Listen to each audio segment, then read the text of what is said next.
ഞാനിപ്പോൾ ഉള്ളത് അബുദാബിയിലെ സ്വനയ്യ പ്രദേശത്താണ്.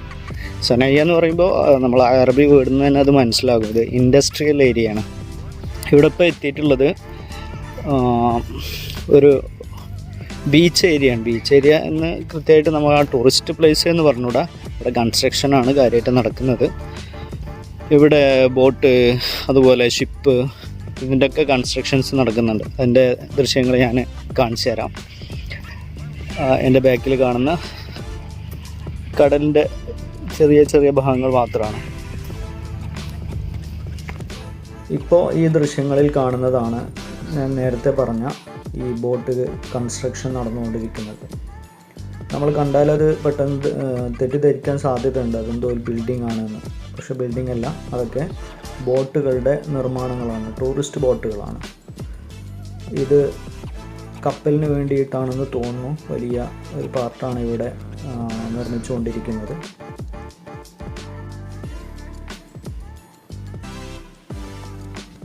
ബോട്ടുകളൊക്കെ കരക്കടിപ്പിക്കാൻ വേണ്ടി മറ്റും കൺട്രോളിന് വേണ്ടി ഉപയോഗിക്കുന്ന വലിയ വടമാണ് ഇപ്പോൾ ദൃശ്യത്തിൽ നമ്മൾ കണ്ടത്.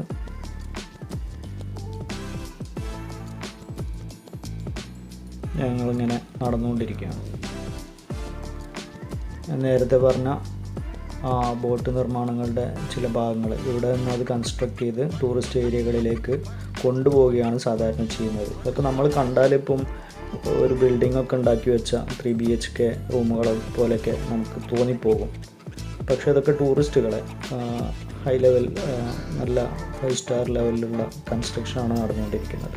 ഇവിടെ ഒരു ഷിപ്പുണ്ട്. ഇതിപ്പം അറിയാൻ കഴിഞ്ഞത് ഇവിടെ വർക്ക്ഷോപ്പാണ്. ഷിപ്പിൻ്റെ കൺസ്ട്രക്ഷൻ അല്ല, അതിൻ്റെ അറ്റകുറ്റകൾ പണികൾ നടത്തുന്ന ഒരു വർക്ക്ഷോപ്പാണ് എന്നാണ് മനസ്സിലാക്കാൻ പറ്റിയത്. എന്തായാലും അതിൻ്റെ തൊട്ടടുത്തുള്ള ദൃശ്യങ്ങൾ പകർത്താൻ പറ്റുമോ എന്ന് നമുക്ക് ശ്രമിക്കാം. ഇവിടെ പ്രൊഹിബിഷനൊക്കെ പറയുന്നുണ്ട്, ഫോട്ടോ ആൻഡ് വീഡിയോ. എന്തായാലും സാധിക്കുകയാണെങ്കിൽ അത് നമുക്കെടുക്കാം.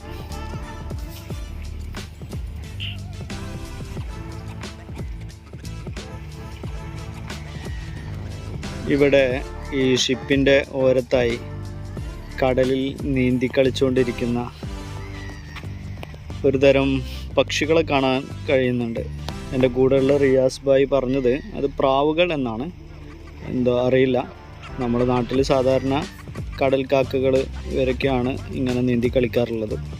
എന്തായാലും വളരെ ഭംഗിയായിട്ട് അവർ നല്ല അറേഞ്ച് ചെയ്ത ഒരു പട്ടാളച്ചിട്ടയോടുകൂടെ അവരെല്ലാവരും ഇങ്ങനെ വളരെ മനോഹരമായി നീന്തി തുടിച്ചുകൊണ്ടിരിക്കുകയാണ്. റിയാസ് ഭായി കാർ എടുത്ത് വരുന്നുണ്ട്. അവിടെ കാറ് തൊട്ടപ്പുറത്തായിരുന്നു നമ്മൾ നേരത്തെ സ്റ്റോപ്പ് ചെയ്തത്. ഇപ്പോൾ ഇതാ കാറും കൊണ്ട് ഇങ്ങോട്ട് വരുന്നുണ്ട്. നമ്മൾ റിയാസ് ഭായിയുടെ കാറിലാണ് ഇപ്പോൾ സഞ്ചരിച്ചുകൊണ്ടിരിക്കുന്നത്. ആള് ആക്ച്വലി വർക്ക് ചെയ്യുന്നത് ദുബായിലാണ്. നേരത്തെ ഇത് അബുദാബി വിസിറ്റിംഗ് വന്ന സമയത്ത് സ്റ്റാർട്ടിങ്ങിൽ ഈ സനയ്യ ഏരിയയിലാണ് ആൾക്ക് നേരത്തെ ജോലി ഉണ്ടായിരുന്നത്. ഇപ്പോൾ സനയ്യനോട് എന്തോ താല്പര്യക്കുറവൊക്കെ തോന്നിയിട്ട് ദുബായിലേക്ക് മാറിക്കൊണ്ടിരിക്കുകയാണ്. ഇവിടെ ഷിപ്പുകളുടെ നേരത്തെ പറഞ്ഞ പോലെ ഷിപ്പുകൾ, ബോട്ടുകൾ, ഇതിൻ്റെയൊക്കെ വർക്ക്ഷോപ്പ് എന്നാണ് അറിയാൻ കഴിഞ്ഞത്. അതുപോലെ ലോഡിങ് അൺലോഡിങ് എല്ലാം ഇവിടെ നടക്കുന്നുണ്ട്. ഇപ്പോൾ നമ്മൾ റിയാസ് ഭായി എന്നെ നേരത്തെ വർക്ക് ചെയ്തത് ഒരു ടാർ കമ്പനിയിലാണ്. പ്രൊഡക്ഷൻ ആൻഡ് അതിൻ്റെ അപ്ലോഡിങ് ആൻഡ് ഡൗൺലോഡിങ് അങ്ങനത്തെ ഒരു കമ്പനിയിലാണെന്നാണ് അദ്ദേഹം പറഞ്ഞത്. അദ്ദേഹം തന്നെ അതിനെക്കുറിച്ച് പറയും. നോക്കാം. റിയാസ് ഭായ്, എന്താണ് ഈ സ്ഥലത്തെ കുറിച്ചൊക്കെ പറയാനുള്ളത്? നല്ല ഭംഗിയുള്ള ഷിപ്പ് നിർമ്മാണങ്ങളൊക്കെ കണ്ടുകൊണ്ടിരിക്കുന്നുണ്ട്. റിഗിലോട്ട് കൊണ്ടുവന്ന ഷിപ്പുകൾ ഉണ്ടാക്കുന്ന സ്ഥലമാണ്. റിഗ് എന്ന് പറഞ്ഞാൽ നമ്മൾ ഓയിൽ ഫീൽഡ് കമ്പനികളെ ഓയിൽ കുഴിച്ചെടുക്കൂലെ കടലിനുള്ളിൽ. അവിടെ നമ്മളെ കൊണ്ടുപോയി അവിടെ സ്ഥാപിക്കുന്ന ഷിപ്പുകളാണ്. അപ്പം അത് ഇവിടെ ഉണ്ടാക്കിയിട്ട് അത് അതിനകത്ത് ആൾക്കാർക്ക് താമസിക്കുകയും അവിടെ നിന്ന് ഇപ്പം നമ്മുടെ ഓയിൽ ഫീൽഡ് കമ്പനി എന്ന് പറയുമ്പോൾ അത് മാസങ്ങളോളം കടലിനുള്ളിൽ നമ്മൾ പിന്നെ നങ്കൂര വിട്ടിട്ട് ചെയ്യേണ്ട വർക്കുകളാണ് ഓയിൽ കുഴിച്ചെടുക്കുന്നത്. അപ്പം അതിനുള്ള ആൾക്കാർ താമസിക്കുകയും പിന്നെ അങ്ങനെയൊക്കെയുള്ള വർക്ക് നടത്താനും ഒക്കെ വേണ്ടിയിട്ടുള്ള ഓയിൽ ഫീൽഡിലോട്ട് കൊണ്ടുപോകുന്ന ഷിപ്പുകൾ ഉണ്ടാക്കുന്ന സ്ഥലമാണ്. മറ്റ് ഷിപ്പുകൾ ഇവിടെ വലിച്ചുകൊണ്ട് പോകും. അത് ഇതെന്താണെന്ന് നിങ്ങൾ പറഞ്ഞത്? ടഗ് എന്ന് പറയാ, ചെറിയ ഷിപ്പുകൾ. അതായത് വലിയ മദർ ഷിപ്പിനെ വലിച്ചോണ്ട് പുറംകടലിൽ എത്തിക്കാണ് ഇതിന്റെ ഇത് ചെയ്യുന്നത്. കാരണം ഇത് തള്ളി ഇനി പുറംകടലിൽ എത്തിച്ചിട്ട് അവിടുന്ന് പല സ്ഥലങ്ങളോട് അങ്ങോട്ടും ഇങ്ങോട്ടും മാറ്റുമോ, അല്ലെങ്കിൽ പിന്നെ അതിന് തനിയെ ഇവിടുന്ന് പോകാനുള്ള ഈ ഷിപ്പ് തള്ളിക്കൊണ്ടത് അവിടെ. അങ്ങനെ വേണം ഇവിടുന്ന് ഉൾക്കടലിലേക്ക് പോകാൻ. അപ്പൊ യഥാർത്ഥത്തിൽ ഈ ഏരിയ ഷിപ്പുകൾക്ക് ഇങ്ങനെ ഹോൾട്ട് ചെയ്യാനും മറ്റുമായിട്ട് സ്പെഷ്യലൈസ്ഡ് കൺസ്ട്രക്ട് ചെയ്ത ഏരിയയാണ്. അതാണ് നമ്മൾ അവിടെ ഒരു മണൽത്തിട്ട കാണുന്നത് അല്ലേ? അതായിരിക്കാം. ഓയിൽ ഫീൽഡ് റിലേറ്റഡ് കമ്പനികളാണ് ഇവിടെ മൊത്തം ഉള്ളത്. ഷിപ്പിന്റെ കൺസ്ട്രക്ഷൻ ഇവിടെ കാണുന്നുണ്ട്. ഞാൻ കാണിച്ച വലിയ 5 നില പൊക്കത്തിലുള്ള ഇതൊക്കെ ഉണ്ടാക്കലുണ്ട് ഇവിടെ. അത് വലിച്ച് ഉണ്ടാക്കുന്നതാണ്. ഷിപ്പ് ഉണ്ടാക്കിക്കൊണ്ടിരിക്കുകയാണ്. ഇത് കൺസ്ട്രക്ട് ചെയ്തുകൊണ്ടിരിക്കും. ഇത് ഷിപ്പ് നിർമ്മാണത്തിന്റെ ഒരു ഭാഗം മാത്രമാണ് നമ്മളിപ്പോ കണ്ടുകൊണ്ടിരിക്കുന്നത്. പക്ഷെ നമുക്കത് വ്യൂ ഇല്ല. അവിടെയൊക്കെ ബാരിക്കേഡ് ഉണ്ട്, വാളുകളുണ്ട്. നമുക്ക് അങ്ങോട്ട് പ്രവേശനം ഇല്ല തോന്നുന്നു അല്ലേ? പബ്ലിക് റെസ്ട്രിക്ഷൻ ആണ്, ഏരിയ ആണ്.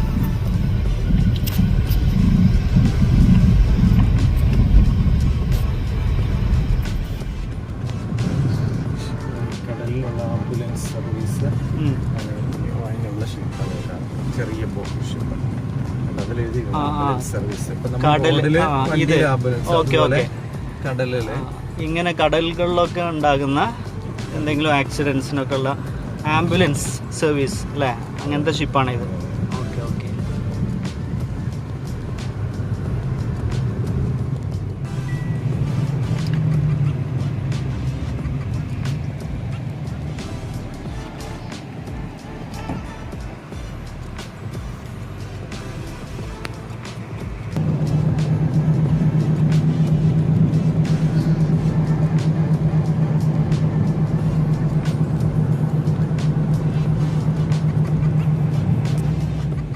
ഇവിടെ വലിയ ഗിഫ്റ്റ് ഷോപ്പുകൾ കാണാം. കണ്ടാൽ വല്ല ഹൈപ്പർ മാർക്കറ്റോ സൂപ്പർ മാർക്കറ്റോ എന്നൊക്കെ തോന്നിപ്പോകും. ഗിഫ്റ്റിന് മാത്രമായിട്ട് സംവിധാനിച്ച ഷോപ്പുകളുണ്ട്. പിന്നെ ഈ ഏരിയ കംപ്ലീറ്റ് ഇൻഡസ്ട്രിയൽ ഏരിയ എന്ന് പറഞ്ഞതുകൊണ്ട് കൺസ്ട്രക്ഷൻ വർക്കുകളുണ്ട്. അതുപോലെ ഒരു ഏരിയ കംപ്ലീറ്റ് വാഹനങ്ങളുടെ വർക്ക്ഷോപ്പുകളും അതിൻ്റെ പാർട്സ് ലഭിക്കുന്ന കടകൾ, അങ്ങനെ ഒത്തിരി മനോഹരമായ കാഴ്ചകൾ നമുക്ക് ഈ സനയ്യ ഭാഗത്തു കൂടെ പോകുമ്പോൾ കാണാൻ പറ്റും. നേരത്തെ പറഞ്ഞ പോലെ ഇവിടെയും ഗിഫ്റ്റ് ഇവിടെ ഒരു ജീവിതത്തിൻ്റെ ഭാഗമാണെന്നാണ് മനസ്സിലാകുന്നത്. നമ്മൾ എന്ത് വർക്ക് ചെയ്താലും അവിടെയൊക്കെ ഒരു ഗിഫ്റ്റ് കൊടുക്കണം. ഗിഫ്റ്റ് ഇല്ലാതെ മുന്നോട്ട് പോകാൻ പറ്റില്ല എന്നാണ് ഇപ്പം അബുദാബിയിലെ സൊനയ്യ പ്രദേശം നമുക്ക് മനസ്സിലാക്കി തരുന്നത്. ഇത് സൊനയ്യയിൽ മാത്രമല്ല, നമ്മൾ ടൗൺ ഏരിയയ്ക്ക് പോവുകയാണെങ്കിലും അവിടെയുണ്ട് ഒത്തിരി ചെറിയ ഷോപ്പുകളാണ് അവിടെയൊക്കെ കാണാൻ പറ്റുക. നമ്മുടെ നാട്ടിലൊക്കെ ഇത് ഫാൻസി കടകൾ അങ്ങനെയൊക്കെയാണ് ഗിഫ്റ്റ് പ്രധാനമായിട്ടും കിട്ടുന്നത്.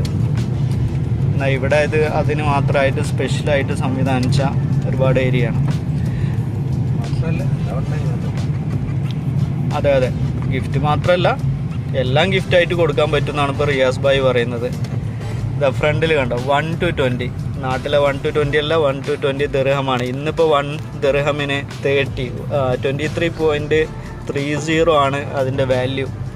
ഇന്ത്യയുടെ രൂപയുടെ മൂല്യം നന്നായിട്ട് തകർന്നുകൊണ്ടിരിക്കുകയാണ്. അപ്പോൾ അങ്ങനെ നോക്കുമ്പോൾ ദിർഹമിന് വാല്യൂ കൂടിക്കൊണ്ടിരിക്കുകയാണ്. നമ്മളിപ്പോൾ എത്തിയിട്ടുള്ളത് ഐക്കാട് എന്ന് പറഞ്ഞൊരു പ്രദേശത്താണ്. ഐക്കാട് എന്ന് പേര് കേൾക്കുമ്പോൾ നമ്മൾ എറണാകുളത്തൊക്കെ എത്തിയെന്നൊരു തോന്നലുണ്ടാവും. അവിടുന്ന് ആരോ വന്ന് പേരിട്ടതുപോലെ തോന്നുന്നുണ്ട്.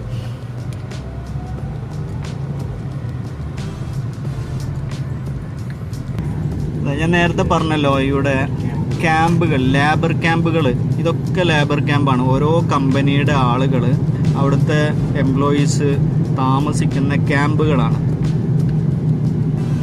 അപ്പോൾ ടൗൺ ഏരിയയിലൊക്കെ പോയാൽ അവിടെ സ്പെഷ്യൽ റെസിഡൻഷ്യൽ ഏരിയകളൊക്കെ ഉണ്ടാകാം. ഇവിടെ ഇങ്ങനെ ഈ ഇൻഡസ്ട്രിയൽ ഏരിയയിലേക്ക് വരുമ്പോൾ ഇത്തരം ക്യാമ്പുകളാണ്. ഇവിടെയാണ് ശരിക്കും ആളുകൾക്ക് താമസിക്കാനുള്ള, തൊഴിലാളികൾക്ക് താമസിക്കാനുള്ള പെർമിറ്റ് ഉള്ളൂ. അപ്പോൾ ഈ ഏരിയകളിൽ ശരിക്കും പറഞ്ഞാൽ ഫാമിലി റെസിഡൻഷ്യൽ ഏരിയ അല്ല. ഇവിടെ ബാച്ചിലേഴ്സ് ആയിട്ടുള്ള എംപ്ലോയീസുകളൊക്കെ മാത്രമായിട്ട് താമസിക്കുന്ന ഏരിയ ആണ് അറിയപ്പെടുക. അതേസമയം റെസിഡൻഷ്യൽ ഏരിയ പൊതുവെ റൂളുകൾ ഉണ്ട് എന്നാണ് മനസ്സിലാകുന്നത്. അവിടെ ഫാമിലികളാണ് താമസിക്കുക. ബാച്ചിലേഴ്സ് താമസിച്ചാൽ ഫൈൻ അടക്കാൻ വേണ്ടിയിട്ടുള്ള പേപ്പറുകളൊക്കെ ലെറ്ററുകളൊക്കെ വരാറുണ്ട് എന്നാണ് കേട്ടിട്ടുള്ളത്. അത് അബുദാബിയിലെ ഇവിടെ എമിറേറ്റ്സുകളിലൊക്കെ ഉള്ളൊരു സ്പെഷ്യൽ രീതികളാണ്. നമ്മളെ നാട്ടിലൊന്നും അങ്ങനെ പ്രശ്നങ്ങളൊന്നും ഉണ്ടാവില്ല. ഇവിടെ ഇപ്പം നിങ്ങൾ കണ്ടത് ബസ് സ്റ്റേഷനാണ്. ബസ് സ്റ്റേഷനല്ല, ബസ് സ്റ്റോപ്പ്. അപ്പോൾ ഇങ്ങനെ ബസ് സ്റ്റോപ്പുകൾക്ക് ഓരോ ഏരിയകളുണ്ടാവും. ബസ്സുകൾക്ക് ഓരോ സ്പെഷ്യൽ നമ്പറുകളാണ് ഉണ്ടാവുക. അപ്പോൾ ആ നമ്പർ അനുസരിച്ചാണ് ഓരോ ഏരിയയിലേക്ക് ബസ് പോയിക്കൊണ്ടിരിക്കുക. ഇപ്പോൾ മുന്നിലൊരു ബസ് പോകുന്നുണ്ട്, അതിൽ M4 എന്നുള്ളൊരു നമ്പറിലാണ് പോകുന്നത്. അപ്പോൾ M4 ഒരു ഏരിയ ഉണ്ട്, ആ ഏരിയയിലേക്ക് പോകാനും വരാനുമുള്ള ബസ്സുകളൊക്കെ M4 എന്നുള്ള നമ്പറിലായിരിക്കും ഉണ്ടാവുക. അപ്പോൾ അത് നോക്കിയിട്ടാണ് നമ്മൾ പോവുക. അല്ലാതെ ആ ഏരിയക്ക് പേര് കൊടുത്തുകൊണ്ട് ബസ്സിൽ ബോർഡ് വെച്ചൊന്നും ബസ് ഇവിടെ യാത്രയുണ്ടാവില്ല. പിന്നെ ഇവിടുത്തെ യാത്രാ സിസ്റ്റം എന്ന് പറയുന്നത് ബസ്സുകൾക്ക്, അതുപോലെ മെട്രോ സ്റ്റേഷൻ, എല്ലാത്തിനും കാർഡുകളാണ്. ആ കാർഡ് ടാപ്പ് ചെയ്തിട്ടാണ് നമ്മൾ ബസ്സിലേക്ക് കയറുക. ഇറങ്ങുമ്പോഴും ആ കാർഡ് ടാപ്പ് ചെയ്തിട്ട് ഇറങ്ങണം. അല്ലാതെ നമ്മുടെ നാട്ടിലെ പോലെ ക്യാഷ് വാങ്ങിക്കാനായിട്ട് സ്പെഷ്യൽ കണ്ടക്ടറോ ക്ലീനറോ ആരും ഉണ്ടാവില്ല.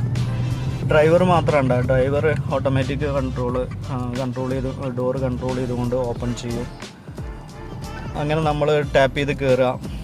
ആ സമയത്ത് നമ്മൾ ടാപ്പ് ചെയ്യാതെ കയറി കഴിഞ്ഞാൽ അത് ടിക്കറ്റ് ചെക്കർമാർ പോലെ ഇത് ചെക്ക് ചെയ്തിട്ടുണ്ടോ, ഇവർ ടാപ്പ് ചെയ്തിട്ടാണോ യാത്രക്കാർ കയറിയിട്ടുള്ളത് എന്ന് ചെക്ക് ചെയ്യാൻ വേണ്ടിയിട്ട് ഇൻ ബിറ്റ്വീൻ സ്റ്റോപ്പുകളിൽ നിന്നൊക്കെ അവർ കയറും. അങ്ങനെ ചെക്ക് ചെയ്തിട്ട് നമ്മൾ ടാപ്പ് ചെയ്യാതെയാണ് നമ്മൾ കയറി. അങ്ങനെ നമ്മൾ ടാപ്പ് ചെയ്യാതെയാണ് കയറിയിട്ടുള്ളതെങ്കിൽ നല്ല ഫൈന് വരും.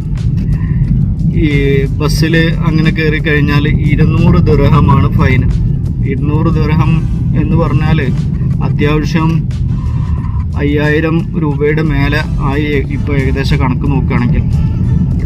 അപ്പം നമ്മളെ നാട്ടിലെ ഇതുമായിട്ട് കമ്പയർ ചെയ്ത് നോക്കുമ്പോൾ നല്ല നഷ്ടം സംഭവിക്കും. അപ്പോൾ വളരെ കെയർഫുള്ളായിട്ടാണ് ഇവിടെ നമ്മൾ വാഹനത്തിൽ സഞ്ചരിക്കേണ്ടത്. ഇനിയിപ്പോൾ നമ്മൾ ഓൺ വെഹിക്കിളിലാണ് പോകുന്നതെങ്കിലും സ്പീഡ് ലിമിറ്റ് നമ്മൾ കൃത്യമായിട്ട് കൺട്രോൾ ചെയ്ത് പോകണം. അല്ലെങ്കിൽ ക്യാമറകൾ ഉണ്ടാകും ഓരോ ഏരിയകൾ. ഇപ്പോൾ ഞാൻ കാണിച്ചു തരാം. പാസഞ്ചേഴ്സ് ശരിക്കും റോഡ് ക്രോസ് ചെയ്യാൻ ഇവിടെ നമ്മുടെ നാട്ടിലെ സീബ്ര ലൈൻ പോലെ ക്രോസിങ് ലൈൻ ഉണ്ടാവും. ആ ലൈനിൽ കൂടെ മാത്രമേ പോകാൻ പാടുള്ളൂ. അല്ലെങ്കിൽ അവർക്കും കിട്ടും 400 ഫൈന്.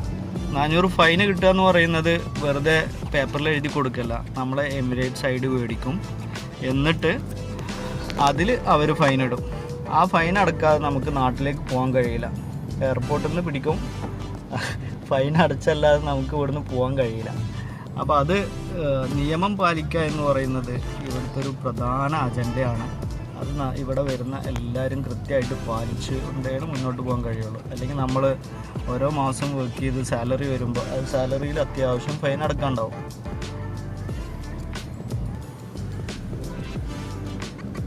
Phoenix hyper market.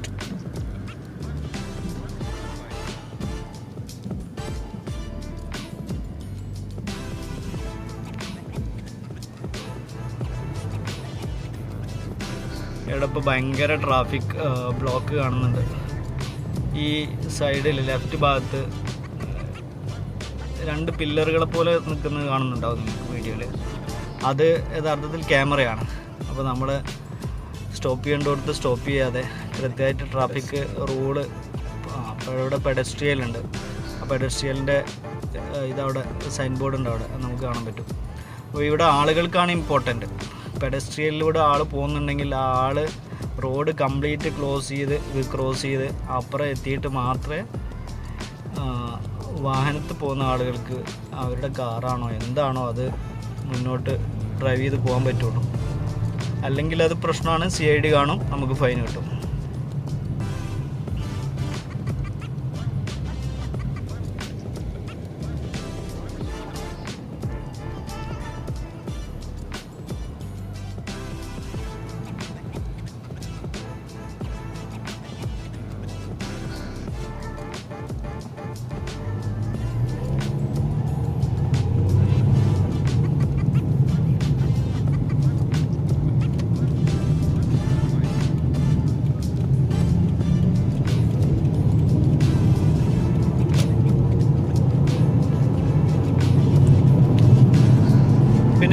ഇവിടുത്തെ ഒരു ട്രാഫിക് കൾച്ചറിൽ എനിക്ക് ബോധ്യപ്പെട്ട ഒരു കാര്യം എന്ന് പറയുന്നത്, നമ്മുടെ നാട്ടിലൊക്കെ ജസ്റ്റ് ഈ ട്രാഫിക് സിഗ്നൽ ഓൺ ആകുമ്പോഴേക്ക് ബാക്കിൽ നിന്ന് ഓണടിച്ച് ഫ്രണ്ടിലുള്ള ആള് വാഹനം ഓഫായി പോകുന്നൊരു ഇതുവരെ ഉണ്ടാകലുണ്ട്.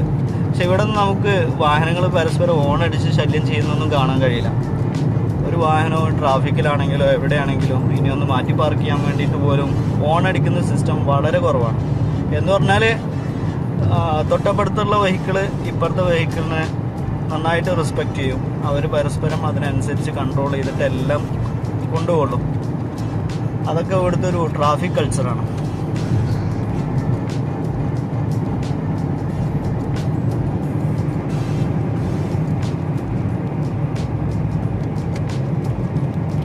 നമ്മളിപ്പോൾ സനായിയ ഏരിയയിൽ നിന്ന് ഷാബിയ ഏരിയയിലേക്ക് പോവാണ്. ഷാബിയ എന്ന് പറഞ്ഞാൽ റെസിഡൻഷ്യൽ ഏരിയയിലേക്ക് പോവാണ്. ഷാബിയ 9, 10, 11, 12 അങ്ങനെ നമ്പറുകളുണ്ട്. ആ കാണുന്ന ബിൽഡിങ്ങുകൾ സമുച്ചയം കാണുന്നുണ്ടല്ലോ, അവിടെയാണ് നമ്മുടെ റെസിഡൻഷ്യൽ ഏരിയ. ഇവിടെ ഷാബിയ 10ലാണ് നമ്മളിപ്പോൾ സ്റ്റേ ചെയ്യുന്നത്. ഇവിടെ ഒരുപാട് സ്കൂൾ ഏരിയകളുണ്ട്. നമ്മുടെ നാട്ടിലൊന്നും ഇങ്ങനെ സ്കൂൾ കാണാൻ പറ്റില്ല. ഓരോ ബിൽഡിങ്ങുകൾക്ക് തൊട്ടപ്പുറത്ത് ഓരോ ബിൽഡിങ്ങുകൾ സ്കൂളുകളായിട്ടാണ് ഇവിടെയൊക്കെ നിലവിൽ നടന്നുകൊണ്ടിരിക്കുന്നത്.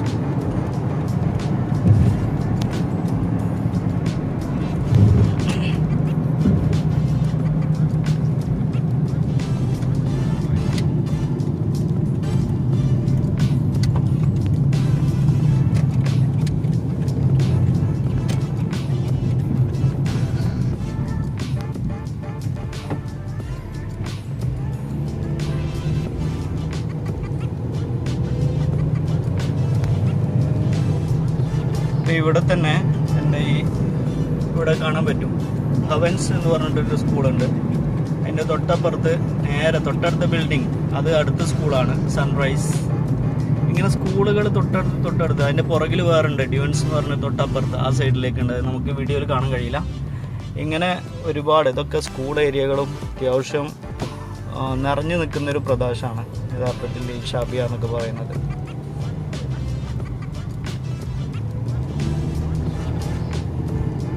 ഈ ഭാഗത്ത് വലത് ഭാഗത്ത് വലിയൊരു ഹൈപ്പർ മാർക്കറ്റ്, ഡെൽമ മോൾ എന്ന് പറയും, വലിയ മോളാണ്.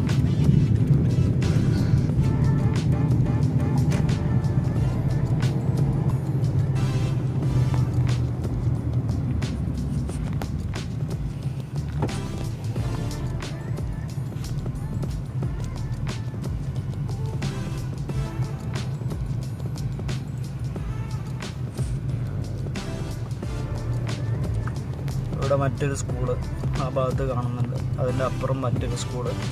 അങ്ങനെ ഒത്തിരി ഓരോ ബിൽഡിങ്ങുകൾ, തൊട്ടപ്പുറത്തെ ബിൽഡിങ് അടുത്ത സ്കൂള്, അങ്ങനെയൊക്കെയാണ് ഇവിടെ സംവിധാനിച്ചിട്ടുള്ളത്.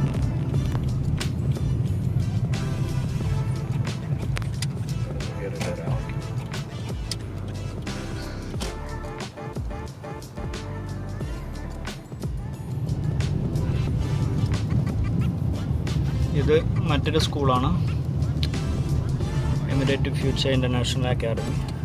ഇവിടെയാണ് ഞാനിപ്പോൾ നിലവിൽ വർക്ക് ചെയ്യുന്നത്.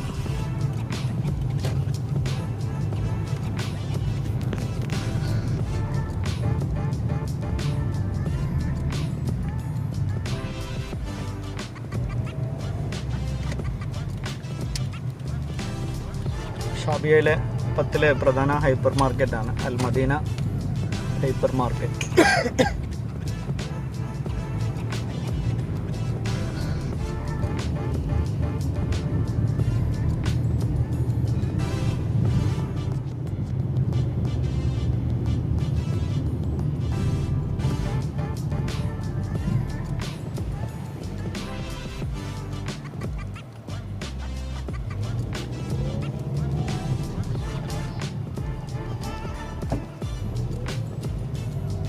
ഇപ്പോൾ ഷാബിയ 10ലെ നമ്മുടെ റെസിഡൻഷ്യൽ ഏരിയ ആണ് ഇവിടെ.